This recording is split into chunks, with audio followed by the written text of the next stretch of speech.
মরতে হবে যখন শহীদি চাই রে মরণ, হতে চাই জান্নাতি ফুল ফেরদাউসের মুক্ত পাখি।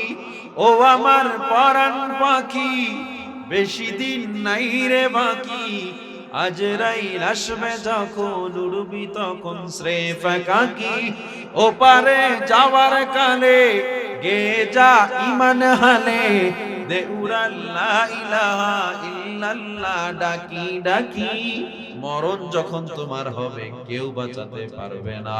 তুমি আসমানে পালাও, মঙ্গল গ্রহে যাও, নেপচুনে যাও, জুপিটারে যাও, তুমি যেখানেই যাও না কেন চাঁদের দেশে গিয়া পালাও। আর 7 সমুদ্র পাড়ি দিয়া ওই আটলান্টিকের তলদেশে গিয়াও যদি লোহার খাঁচা বানায় তুমি পালাও, মরণ যখন আসবে কেউ তা ফিরাতে পারবে না, ঠিক কিনা? তাহলে আল্লাহ যখন পরীক্ষা করবেন, ভয়ের মধ্যে ফালাইয়া এক পার্শ্বে, ইবনে আব্বাস রাদিয়াল্লাহু আনহু বলেন, এক পার্শ্বে আগুনের কুণ্ডলী, বিশাল অগ্নিকুণ্ডের পাশে তোমাকে দাঁড় করাইয়া বেঈমান কাফের বলবে কালেমা ছাড় নচেত আগুনে ফেলাবো। যার অন্তরে আল্লাহর উপরে একমাত্র ভরসা আছে, ঈমান আছে, ও বলবে আমারে আগুনে ফেলো, তবু ঈমান আমি ছাড়ব না। কারণ আমার মরণ থাকলে আগুনে হবে, না থাকলে হবে না। তাই বলে ঈমান তো ছাড়া যাবে।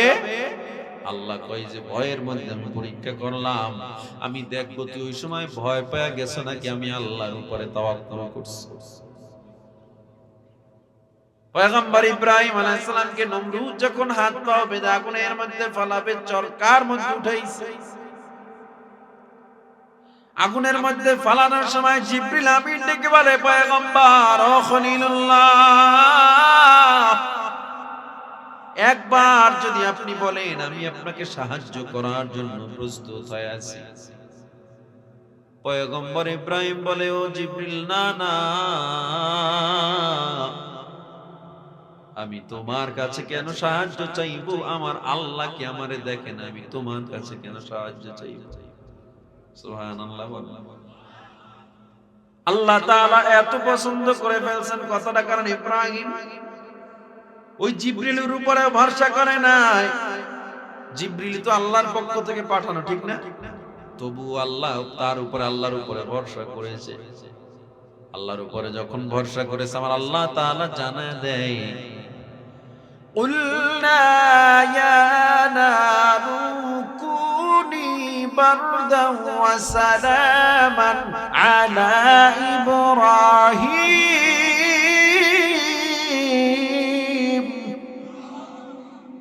আল্লাহ তাআলা সাথে সাথে বলে, আগুন, তোমার তো জাতিগত অভ্যাস সত্যাই হলো পোড়ায়া দেওয়া, জ্বালায়া দেওয়া, কিন্তু আমি আল্লাহর হুকুমে তুমি আজকে ঠান্ডা হয়ে যাও। ইব্রাহিমকে জ্বালানো যাবে না। আগুনে পড়লো, আগুন ঠান্ডা হয়ে গেল, ফুলের বাগান হয়ে গেল। একদিন আর 2 দিন না, ইব্রাহিম আলাইহিস সালাম তাফসীরে পাওয়া যায় 40 দিন পর্যন্ত অগ্নিকুণ্ডের মধ্যে ছিল, পড়ে নাই। কার উপরে ভরসা করেছিল? ভরসাটা কার উপরে থাকতে হবে? ইউসুফ আলাইহিস সালাম যখন ছলনাময়ী নারী ইউসুফ আলাইহিস সালামকে ওই গহীন কামরার মধ্যে নিয়ে গেল, তাফসীরে পাওয়া যায় কামরাগুলো বড় ভয়ঙ্কর, বড় বড় তালা লাগাইছে, 7টা কামরা, 7টা দরজা, যার চাবি নিজের হাতে। লোক মুখে নাম তার জুলাইখা, তাকে ওই গভীর কামরার মধ্যে নিয়ে কয়, ইউসুফ তুমি আমার মনের বাসনা পূরণ করো। ইউসুফ কয়, না না, এটা কোনোদিন সম্ভব না, আল্লাহ আমাদের দেখতেছে। তখন ওই নারী সব মূর্তিগুলো ডাইকে দিছে, এখন আর দেখবে না। পয়গম্বর ইউসুফ বলে, আমার আল্লাহ তুই এমন আল্লাহ না যে কাপড় দিয়া তার ঢাকা যায়।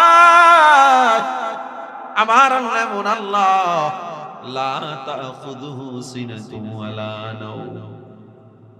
আমার আল্লাহ এমন আল্লাহ যিনি একবার তন্দ্রাও দেন না, ঘুমানো না, শুধু বান্দারে দেখে। আল্লাহ তাআলা, আল্লাহ তাআলা বলেন, নাহনু আকরাবু ইলাইহি মিন হাবলিল ওয়ারিদ, আমি তোর এই ঘাড়ের শাহরগের চেয়েও নিকটবর্তী আছি। ফাআইনামা তুওয়াল্লু ফাসাম্মা ওয়াজহুল্লাহ, যেদিকে তাকাবি দেখবি আমি আল্লাহর চেহারা, আল্লাহর কুদরতি নূর, আমি আল্লাহ সব জায়গায় বিরাজমান। পয়গম্বর ইউসুফ চিন্তা করলেন, এখানে আমার পালানের মতো জায়গা নাই, কিন্তু একজনের উপরে ভরসা করব, তিনি কে? জোরে বলেন। ইউসুফ আলাইহিস সালাম জানে দরজা খোলা সম্ভব না, কিন্তু আমার আল্লাহ যদি চায়, আল্লাহর কাছে দরজার তালা কোনো ব্যাপারই না, ঠিক কিনা? জোরে বলেন। ইউসুফ আলাইহিস সালাম আল্লাহর নাম নিয়ে দরজার দিকে দৌড় দিলেন, আমার আল্লাহর হুকুমে দরজার তালাগুলো টাস করে খুলে গেল। আল্লাহু আকবার। একটা একটা একটা একটা করে সব দরজার তালাগুলো খুলে গেল। এজন্য বলে আস-সা'য়ু মিন্নি ওয়াল ইতমামু মিনাল্লাহ, চেষ্টা হবে আমার পক্ষ থেকে, পরিপূর্ণ করার মালিককে। আমি এমন ঋণগ্রস্ত হয়ে গেলাম, কোটি কোটি টাকা ঋণ হয়ে গেলাম, দেওয়ার মতো আমার সাধ্য নাই, আমি বিপদে পড়ে গেলাম। আমি জানি আমার উপায় নাই, কিন্তু একজনের কাছে উপায় আছে, তিনি কে? তোমার কাছে পাহাড় পরিমাণ ঋণ হইল, আল্লাহর কাছে এটা কিছুই না।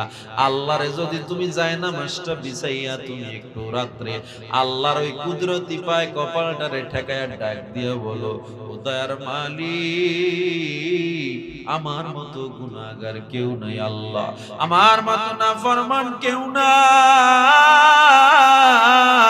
ও আল্লাহ, ও আল্লাহ, তুমি আমাদের ক্ষমা করো, আমি বড় বিপদে, বড় ঋণগ্রস্ত আল্লাহ, ঋণগুলো তুমি আল্লাহ শোধ করার তৌফিক দাও। আল্লাহ নবী বলেন, ওই চোখের পানি নাকের ডগায় আসার আগে আল্লাহ দোয়াগুলো কবুল করে নেন। তাইলে চাইবো কার কাছে? নাকি মাজারে গিয়া কপালটাকে চাইবে? কপাল সিজদা দিবে কাকে? আরো আস্তে কোন? চাইবো আমরা কার কাছে? নাকি কোন মানুষের কাছে, পীরের কাছে, কোন আলেমের কাছে? অনেকে বলে আমাকে অমুক পীর সন্তান দিছে। সন্তান দেওয়ার ক্ষমতা কার? পীর সন্তান দেয় না। মানুষ যে কতভাবে শিরিক করে চিন্তাও করে। হে মুসলমান ইমানদার, এই জন্য বলি তোমার ভরসা হবে আল্লাহর উপরে। আল্লাহ তাআলাকে আমি তোরে পরীক্ষা করব, ভয়ের মধ্যে ফালাইয়া দেখবো আমারে কতটুকু তুই মানো। ওয়াল জু, আমি আল্লাহ তোমাকে ক্ষুধার মধ্যে ফালাইয়া পরীক্ষা করব। ক্ষুধার মধ্যে ফালাইয়া কেমনে পরীক্ষা করবে? ঘরে চাল থাকবে না, ডাল থাকবে না, খুব অভাব চলে আসবে। আল্লাহ কয় আমি দেখবো তুমি এই সময় দৌড়ে গিয়া কিস্তিতে সুদে টাকা নামায় চাল কিনছো, গ্রামীণ ব্যাংকে, ব্র্যাক ব্যাংক থেকে সুদে টাকা নামাইছো নাকি। আমি আল্লাহর উপরে ভরসা করে আছি। আপনাদের এই জাঙ্গালি গোবিন্দপুর না, এখানে মনে হয় কোনো সুদখোর নাই, কেউ কিস্তিতে সুদে টাকা নামায় না, আসেনি? অভাব নাই।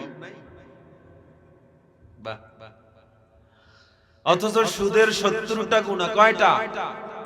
70টা গুনার সবচেয়ে ছোট গুনাহ মাকে বিয়ে করা, অর্থাৎ জিনা করার গুনাহ। তাহলে বাকি 69টা গুনাহ কত ভয়ঙ্কর। দৌড়াইয়া গিয়া কিস্তিতে টাকা নামে আনছেন, চাউল কিনতেছেন। আপনার অপরাধ, আপনি বিবিরেও হারাম খাওয়াচ্ছেন, সন্তানকেও হারাম খাওয়াচ্ছেন। যেই পেটের ভিতরে হারাম খাবার যাবে, ওই শরীর জান্নাতে যাবে না। আল্লাহর নবীর কথা। হে মুসলমান ইমানদার, আমাদের কখন যে আমাদের ইনকাম হারাম হয়ে যায় জানি না।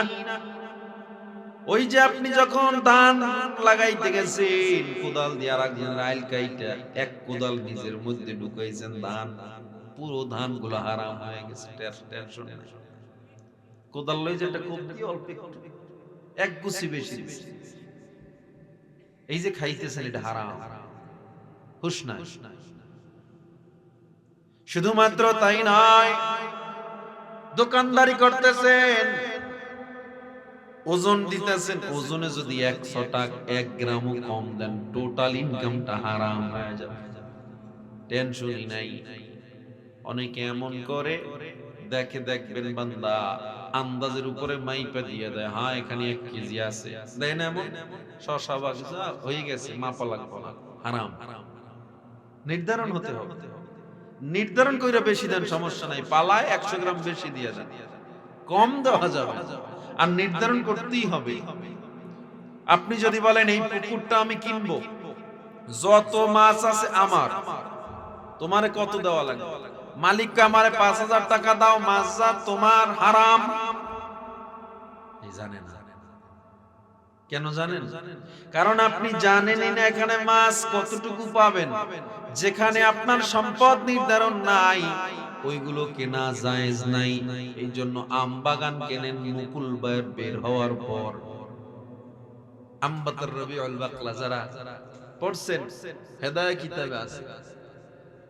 আপনি একটা আম বাগান কিনলেন, যে এই আম বাগানটা আমি 5 লাখ টাকায় কিনলাম, আম যা হবে আমার, কাজ হবে না।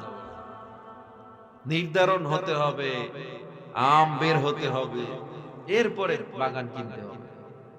হে মুসলমান, কোত্থেকে যে কি হারাম হাজ আমাদের মাথায় নাই। এই জন্য বলি, আল্লাহ তাআলা বলে, ক্ষুধার মধ্যে তোমারে পরীক্ষা করব, সম্পদ কমায় দেব, আমি আল্লাহ দেখব। ওই সময় তুমি হারামের পিছনে দৌড়াইছো নাকি আমি আল্লাহরে মানছো? এমন গরিব পাওয়া যায়, রিকশাওয়ালা হারাম খায় না, 200-300 টাকা কামাই করে ডাল আলু ভর্তা দিয়ে খানা খায়। ওই ডাল আলু ভর্তায় যেই মজা, হারাম কামাই করনেওয়ালা কোটিপতির মুরগি রোস্ট কোরমা পোলাওয়ে সেই মজা নাই, ঠিক কিনা? কোটি টাকার মালিক দেখো অভাব হয় না দূর, গরিবি ঘুমায় গাছতলাতে মনটা বাহাদুর। ফেরাউনের লাশটা দেখো মিশর জাদু ঘরে, খায় না মাছি পোকা মাকড় সবাই ঘৃণা করে। জ্ঞানী যারা বুঝে তারা শুধুই ইশারায় নির্বোধকে বুঝাইতে পারে কোথায়। উঁচু জমিনের পানি যেমন নিচু জমিনে যায়, তেমনি আল্লাহর রহমত আসে নম্রতার হৃদয়। ভোগ বিলাসের বাড়ি গাড়ি পরে রবে সব, থাকতে সময় স্মরণ করো আল্লাহ আমার রব, থাকতে সময় স্মরণ করো আল্লাহ আমার রব। কে আমাদের রব? আরো জোরে বলে, আমাদের রিজিক দেয় কে? সন্তান দেয় কে? ইজ্জত দেওয়ার মালিক কে? আবার বেইজ্জতি করার মালিক কে? وَتُعِزُّ مَن تَشَاءُ وَتُذِلُّ مَن تَشَاءُ।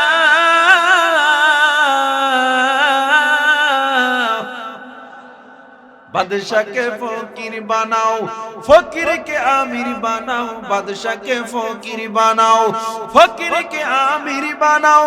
মান অপমান কান্না হাসি তোমার হাতে লুকানো, সৃষ্টি যত অবিরত তোমার মায়ায় জড়ানো। দৃষ্টি মোদের যায় যত দূর, সৃষ্টি তোমার ছড়ানো, সৃষ্টি যত অবিরত তোমার মায়ায় জড়ানো। কলো কলো সুর দরিয়া নদী গাহে গান, জোয়ার ভাটা ক্ষণে ক্ষণে এই তো তোমার দান। বাদশাকে ফকির বানাও, ফকিরকে আমির বানাও, বাদশাকে ফকির বানাও, ফকিরকে আমির বানাও। মান অপমান কান্না হাসি তোমার হাতে লুকানো, সৃষ্টি যত অবিরত তোমার মায়ায় জড়ানো। সবকিছুর ক্ষমতার মালিককে। জবান খুলে জোরে পড়েন আল্লাহু আকবার, আরো জোরে কান আল্লাহু আকবার। আমাদের খাওয়ায় কে?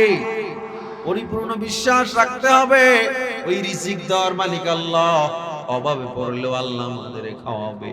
মানুষের কাছে গিয়ে হারাম খাওয়া যাবে না। নেতার পিছে দৌড়াইতে দৌড়াইতে জীবনটা শেষ, নেতায় তুই পালায়া গেছে, খবরও নাই। ঠিক আপনার আস্তে কইলেও ঠিক, জোরে কইলেও ঠিক, জোরে কন্যা ঠিক না বেটি? তাইলে মানুষ মানুষকে সাহায্য করতে পারে না, দিতে পারে না।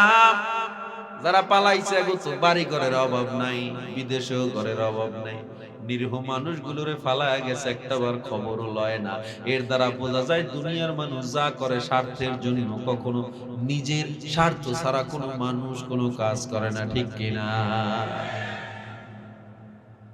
হে মুসলমান ইমানদার, আল্লাহর উপরে ভরসা করো, মানুষের উপরে করিও না। জীবনটা রেখ দিয়ে দিছে, বউর খবর নিতে পারে নাই, নেতার জন্য সব দিয়ে দিছে, সন্তানের খবরও নিতে পারে নাই। ঠিক না? তাইলে আমরা যদি আল্লাহর জন্য এতটুকু করি যতটুকু নেতার জন্য করছেন, আল্লাহ এর চেয়ে কোটি কোটি গুণ আপনারে বাড়ায় দিবে, ঠিক কিনা? তাহলে যা কিছু করি কারে খুশি রেখে করতে হবে। আমার নেতা বেজার হোক, আমার মা বেজার হোক, আমার বাবা বেজার হোক, আল্লাহরে বেজার করা যাবে? জোরে বলেন। আমার দল বেজার হোক, আমার বিবি বেজার হোক, সন্তান বেজার হোক, আমি আল্লাহরে বেজার করতে পারবো না। বরং আল্লাহরে খুশি করার জন্য সন্তানকে যদি ত্যায্য করা লাগলে ত্যায্য করতে হবে। আল্লাহরে খুশি রাখতে গিয়ে বিবিরে যদি ছেড়ে দিতে হয় ছেড়ে দিতে হবে। আল্লাহরে খুশি রাখতে গিয়ে মা বাবার থেকে আলাদা হওয়া লাগলে আলাদা হওয়া লাগবে।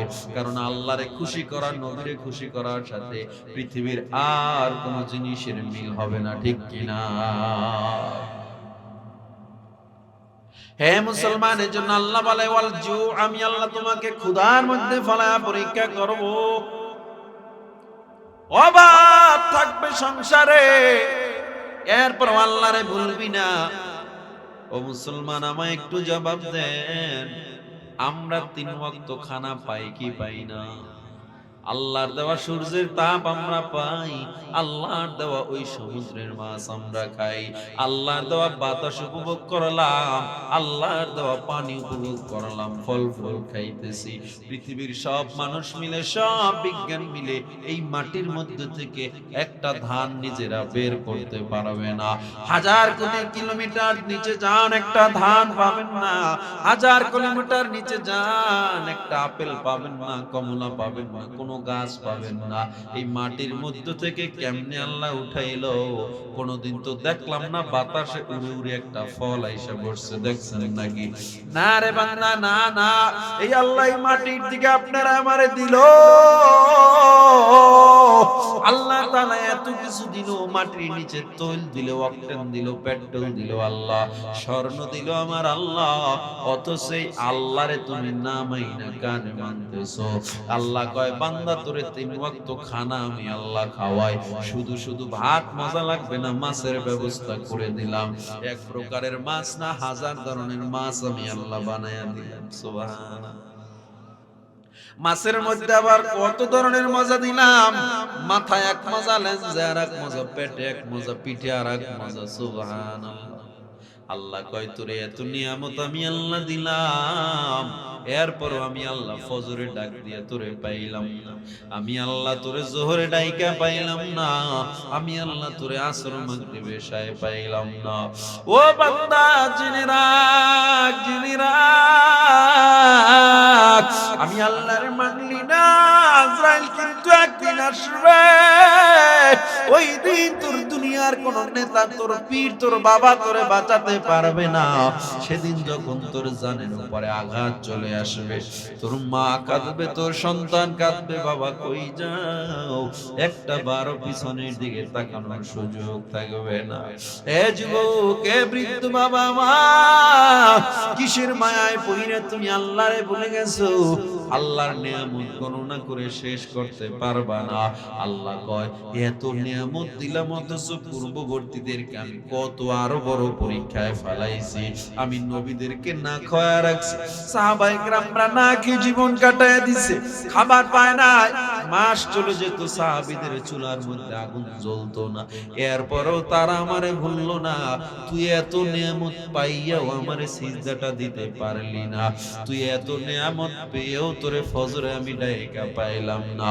আমার মুমিন বান্দাগুলো ঠান্ডার মধ্যে উঠা ওযু বানায় নামাজ আদায় করে, তোর গায়ে লাগলো না। ওরা তো কোনোদিন ওই যারা ঠান্ডায় ওযু বানায় নামাজ পড়ে, নামাজের পর তাকে টাকার বান্ডেল দেওয়া হয় নাকি? না না, আমার আল্লাহ বলে গোলাম, ও ইমানদার, নামাজ পড়া যেই নদীর মাছ পাইলো তুই পড়ো নাই, তাও তোরে দয়া কইরা আমি দিলাম। ওই গাছের ফল আমি আল্লাহ তোরে খাওয়াইলাম, এরপর তুই আমারে মানলি না। যেদিন কবরে যাবি সেদিন আমি আল্লাহ দেখবো তোর পাওয়ার কত বড়। আল্লাহ তাআলা বলে, বেঈমান নাফরমান হয়ে যদি কবরে যাও, ওই দুই পাশের মাটি এত জোরে চাপ মারবে, পাঁজরের হাড্ডিগুলো চুরমার হয়ে যাবে। ওই কবরে একটার দুইটা না, 70 থেকে 99টা সাপ হাজির হয়ে যাবে। ওই সাপ এত বিষাক্ত, আবু সাঈদ খুদরি রাদিয়াল্লাহু তাআলা হাদিস বর্ণনা করে, ওই একটা সাপ দুনিয়ায় যদি একবার শ্বাস করত, একবার যদি শ্বাস করত, গোটা দুনিয়ার সব মানুষগুলো বিষাক্ত হয়ে মারা যাইত, পশু পাখিগুলো বিষাক্ত হয়ে মারা যাইত। মুসনাদে আহমদের 18435 নম্বর হাদিস। আল্লাহ নবী বলে, কবরে যাওয়ার পর ফাকাদাহু মালাকান, ফেরেশতা দুইজন আইসা ব্যক্তির উঠায়া যখন বসাইবে, ওই বান্দা সজাগ হয়ে যাবে। ওই বান্দা ডানে তাকায় মাটি, বামে তাকায় মাটি। আপনারা যখন ঘুমায়া যান, যেমন ঘুমের মধ্যে কিছু হুঁশ থাকে না, 10 বছরও যদি ঘুমান বলতে পারবেন না, মরণ একটা ঘুমের মতো।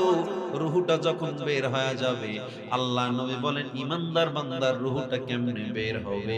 একটা ওই পাত্রের পেয়ালা থেকে এক ফোঁটা পানি পড়লে যেমন টের পাওয়া যায় না, ইমানদার বান্দার রুহুটা এরকম আরামসে বের হয়ে যাবে। এখানে মালাকুল মউত এসে একটা ডাক দিবে, ইয়া আইয়াতুহান নাফসুল মুতমাইন্না ইরজিই ইলা রাব্বিকি রাদিয়াতান মারদিয়া ফাদখুলি ফি ইবাদি ওয়াদখুলি জান্নাতি। ওই মুমিন বান্দার রূহটা কেমন রূহ, কি দামি রূহ! বলে, জান্নাত থেকে ফেরেশতা আসবে, কাফান মিন কাফানিল জান্নাহ, হানুতুম মিন হানুতিল জান্নাহ। ওই বান্দার রূহটা নেওয়ার জন্য জান্নাতি কাফনের কাপড় আর জান্নাতি সুগন্ধি নিয়ে আসা হবে। মুমিন বান্দার রূহটা ওই কাফনের কাপড়ে পেঁচানো হবে। আল্লাহু আকবার। তুম্মা ইয়ামুরুন, তার রূহটা নিয়ে আসমানে চলে যাবে। আসমান, প্রথম আসমানের ফেরেশতারা সালাম দিয়া বলবে, কাকে নিয়ে আসছো? আগন্তুক ফেরেশতারা বলবে, অমুকের ফুলান ইবনে ফুলান, অমুকের সন্তান অমুককে নিয়ে আসছি। জাঙ্গালে গোবিন্দপুরের অমুকের সন্তান অমুক, অমুক বাবার অমুক সন্তানরে নিয়ে আসছি। তখন ফেরেশতারা দেখবে নামাজি বান্দা, ইমানদারের রূহ কতই না দামি রূহ। সাথে সাথে প্রথম আসমানের দরজা খুলে যাবে। এরকম করতে করতে 7টা আসমানের দরজা খুলে যাবে, আল্লাহর আরশ পর্যন্ত রূহটারে নেওয়া হবে। সুবহানাল্লাহ। আল্লাহ তাআলা বলবে, আমার দামি বান্দার রূহ, এটাকে তাড়াতাড়ি তার দেহের মধ্যে দিয়ে দাও। মুনকার নাকির তাকে প্রশ্ন করবে, আর ওর আমলগুলো নিও না, ওর আমলগুলো আরশের উপরে রেখে দাও, ইল্লিয়িনের উপরে রেখে দাও, সম্মানিত জায়গায়। জোরে জোরে বলুন আল্লাহু আকবার। ওই বান্দার রূহটা যখন দেহের মধ্যে চলে আসবে, ঘুমাইলে যেমন আমরা সজাগ হয়ে যাই, কবরে গিয়া হঠাৎ সজাগ হয়ে যাব। হঠাৎ করে সজাগ হয়ে ডানে তাকায় মাটি, বামে মাটি, অন্ধকার। অনেকে আছে চিন্তা করে মরলে তো সব শেষ, আর কিছুই থাকবে না। ঘুম দিয়া চিন্তা করে দেখো, ঘুমাইলে আর কিছু হুঁশ থাকে না, কোথায় আছে কিছুই জানি না। আবার যেমন হুঁশ, একটা মরণ থেকেই তো আপনি বাঁচলেন, কথা বলেন। ঘুম দিয়ে বুঝেন, অথবা এভাবে বুঝেন, আমরা মায়ের গর্ভে জীবিত না মৃত ছিলাম? কথা বলেন।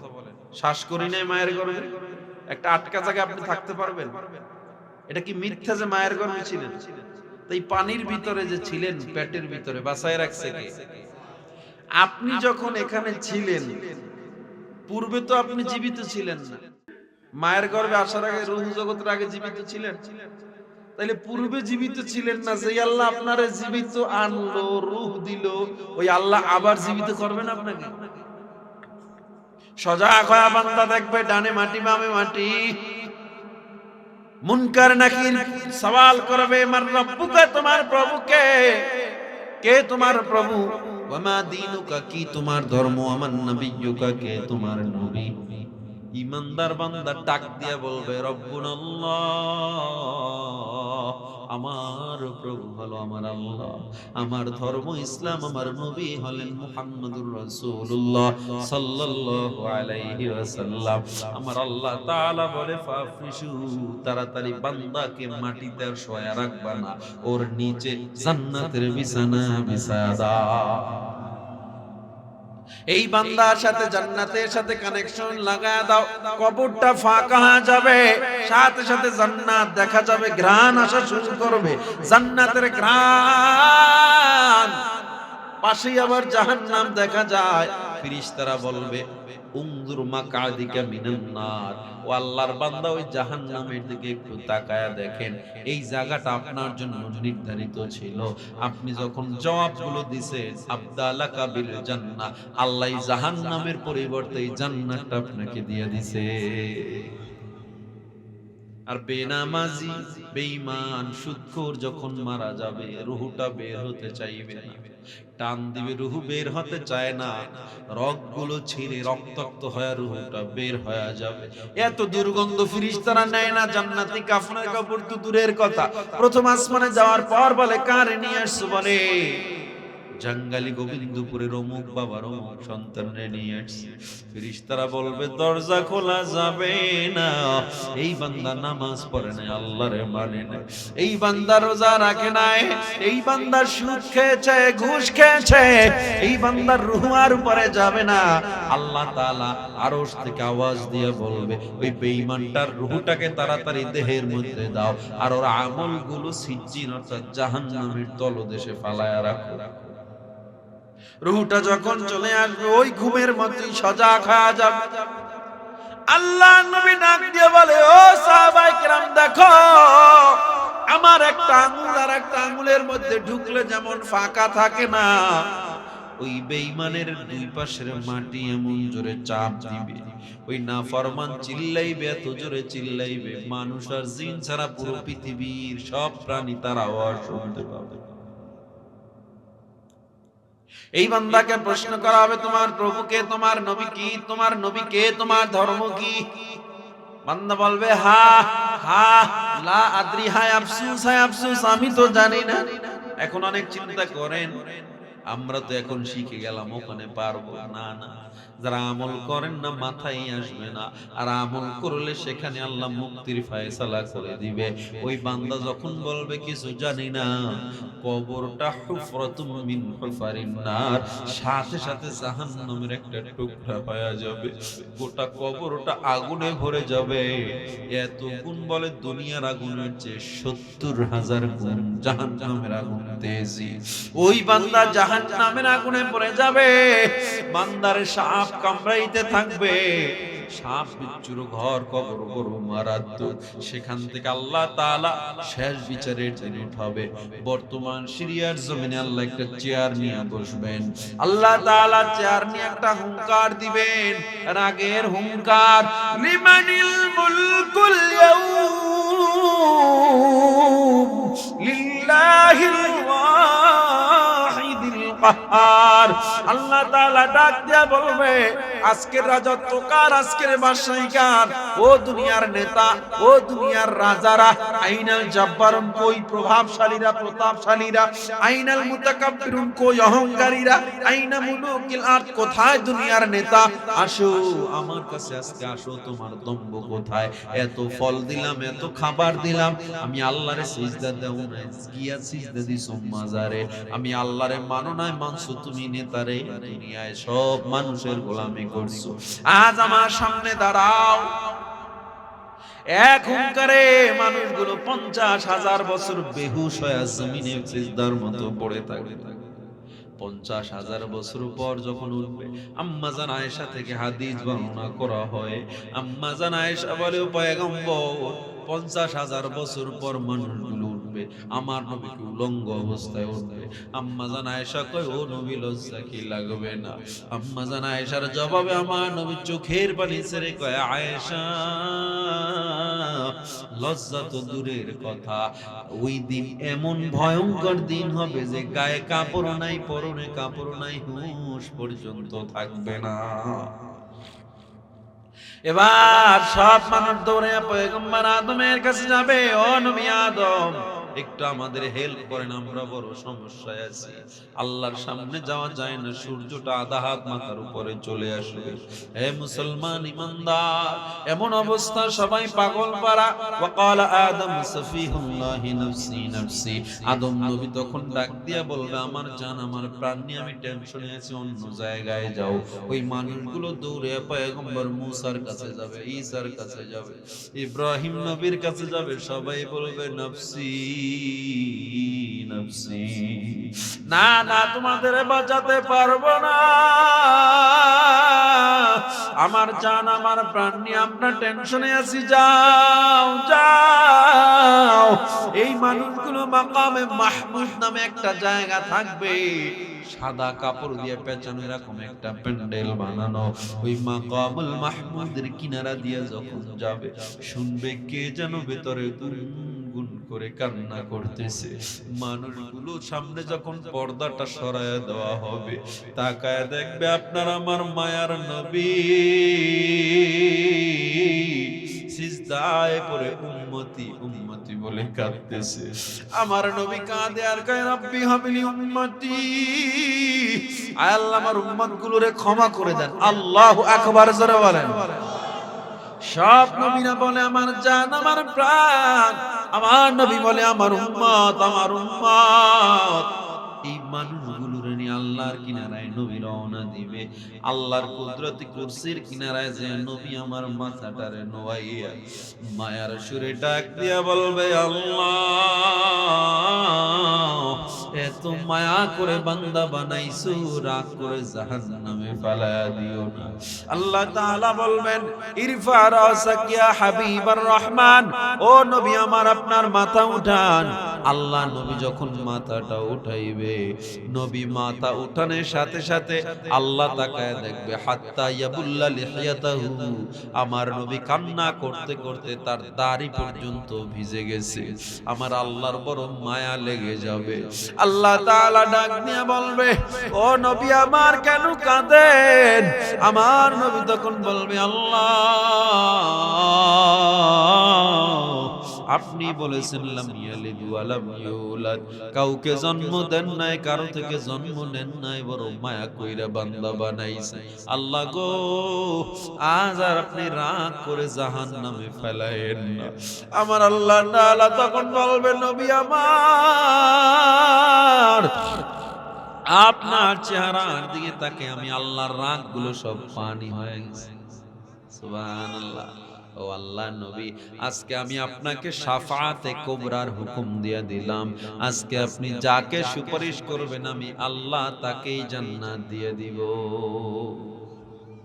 হে আমার যুবক, আমার মুরব্বী বাবারা, আল্লাহ নবীর সুপারিশ আমরা সেই দিন যদি পেতে চাই, আমাকে একটু জবাব দেন, নামাজ ছাইরা সুপারিশ পাওয়া যাবে নাকি? জোরে জবাব দেন। রোজা না রাইখা নবীর সুপারিশ পাওয়া যাবে নাকি? আল্লাহর পরীক্ষায় যদি আমরা পাস না করি, ওই দিন ছাড় পাওয়া যাবে না। হারাম খাইলে ছাড় পাওয়া যাবে না।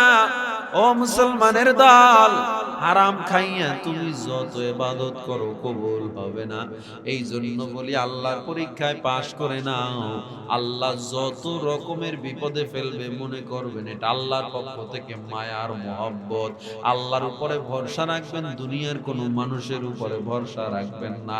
রিজিকের অভাব হইছে, সমস্যা হোক যাই হোক না কেন, আমরা সর্ব অবস্থায় কার উপরে ভরসা করব?